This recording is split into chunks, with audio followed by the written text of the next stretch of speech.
I'm making handles for a set of 12 jeweler's files using some 3-foot walnut dowel I bought years ago from Woodworker's Source, which I'll be turning on my watchmaker's lathe. I'm looking for a finish, stain, lacquer, or something similar that enhances the natural beauty of walnut, but is also easy to apply and gives a great looking result. Any recommendations? A great choice for walnut handles is to use a simple oil finish like boiled linseed oil or tung oil.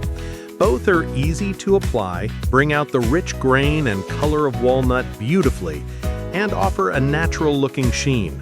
For a bit more protection and a slightly glossier look, you could follow up with a few coats of wipe-on polyurethane or a shellac-based friction polish, especially since you're turning them on a lathe.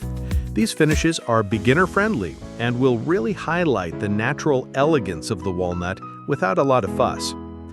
And speaking of making woodworking easier, if you enjoy projects like this, here's something I think you'll appreciate.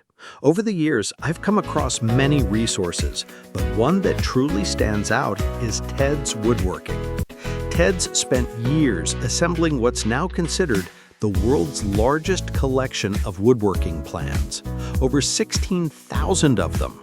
Each one includes step-by-step instructions, clear diagrams, and photos, making even complex builds feel doable. Whether you're just starting out or a seasoned pro, it's worth checking out. The link's in the description.